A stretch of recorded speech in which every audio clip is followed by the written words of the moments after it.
வணக்கம். இது உங்கள் மைண்ட் கேம்பஸ் பழனியப்பன். எப்படி இருக்கீங்க? எல்லோரும் நல்லா இருக்கீங்களா? எல்லோரும் நல்லா இருக்கும்.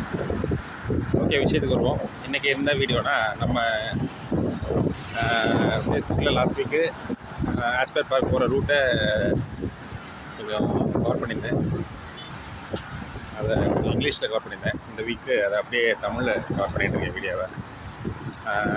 ஏற்கனவே இந்த ஆஸ்பர் பார்க்கை பற்றி அந்த வீடியோலாம் நிறைய சொல்லியிருந்தேன். அது உங்களுக்கே புரிஞ்சுருக்கும். இருந்தாலும் அது கூட சேர்த்து வேறு ஒரு விஷயத்தையும் இன்றைக்கி டிஸ்கஸ் பண்ணலாங்கிற ஒரு ஐடியாவில் இருக்கேன். ஆஸ்பர் பார்க்கு பார்த்திங்கன்னா ஒரு டிஃப்ரெண்ட் ஆர்கிடெக்சரில் ஒரு வித்தியாசமான கட்டிடக்கட்டில் கட்டியிருக்காங்க. இது டூம் வட்ட வடிவம், அந்த கூம்பு வடிவம்னு சொல்லுவாங்கல்ல, அந்த கூம்பு வடிவத்தில் கட்டியிருக்காங்க. உள்ளுக்குள்ளே பார்த்திங்கன்னா இயற்கையாக வானம் எப்படி இருக்குமோ அதே மாதிரி உள்ளுக்குள்ளே மேற்கூரை அமைச்சிருக்காங்க. அதை பார்க்க உண்மையான மேற்கூரை மாதிரியே இருக்காது. இயற்கையான வானம் போலவே இருக்கும். உள்ளுக்குள்ளே நீரோடையும் அதில் படகு சவாரியும் இருக்குது. அந்த கட்டடத்துக்குள்ளே நம்ம சுற்றி வர்றதுக்கே கிட்டத்தட்ட ஒரு நாளுக்கு மேலே தேவைப்படும். நம்ம அமைதியாக உட்காந்து பார்த்தோம்னா இவ்வளோ வறண்ட பூமியில் எவ்வளோ அழகாக பசுமை மெயின்டைன் பண்ணுறாங்க பாருங்கள். ரோடு சைடு இங்கே பயங்கர அனர்த்தம். ஏன்னா இங்கே வந்து ஹியூமிடிட்டி ஜாஸ்தி, டெம்பரேச்சரும் ஜாஸ்தி. ஆனால் அந்த இதுலேயும் இவங்க ரெகுலராக இதுக்கு செடிகளுக்கு தண்ணி ஊற்றி இதோட இயற்கையை வந்து இங்கே பராமரிக்கிறாங்க. சரி, இவ்வளோ தான் ஆஸ்பர் பார்க்கை பற்றி. அப்புறம் இந்த பார்க்குமே ரொம்ப பெருசு. நிறைய இங்கே கத்தாரில் இருக்கக்கூடிய கத்தாரிஸ் குடும்பம் எல்லாருமே அதே மாதிரி எல்லாருமே வீக்கெண்டு இங்கே தான் அதிகமாக ஸ்பெண்ட் பண்ணுவாங்க. இந்த வார கடைசி வியாழக்கிழமை நைட்டு எல்லோரும் அங்கே போய் அசம்பிள் ஆயிடுவாங்க. அங்கே போய்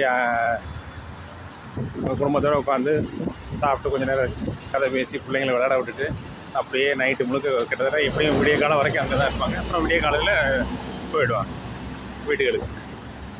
இப்போ சொல்ல வந்த விஷயம்னு சொன்னேன்ல, அது வேறு ஒன்றும் இல்லை. இந்த உலகத்தில் தீர்வுங்கிறது எதுக்குமே இல்லாமல் இல்லை. எல்லாத்துக்குமே ஒரு தீர்வுகள் உண்டு. நம்ம வந்து ஒரு பிரச்சனைக்கு தீர்வு இல்லைன்னு நினச்சிட்டு நம்ம போட்டு இது பண்ணிகிட்டு இருக்கோம்.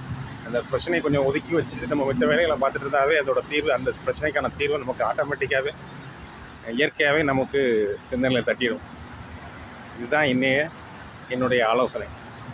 எந்த ஒரு விஷயமா இருந்தாலும் சரி, கடினமாக தெரிஞ்சுன்னா அதை ஒதுக்கி வச்சுட்டு மற்ற வேலைகளை பாருங்கள்.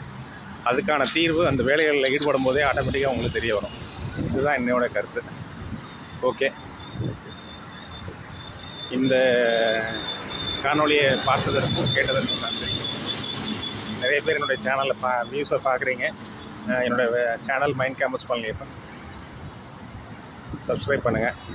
சில விஷயங்கள், நல்ல விஷயங்கள் உங்களுக்கு உபயோகமாக இருக்கும்.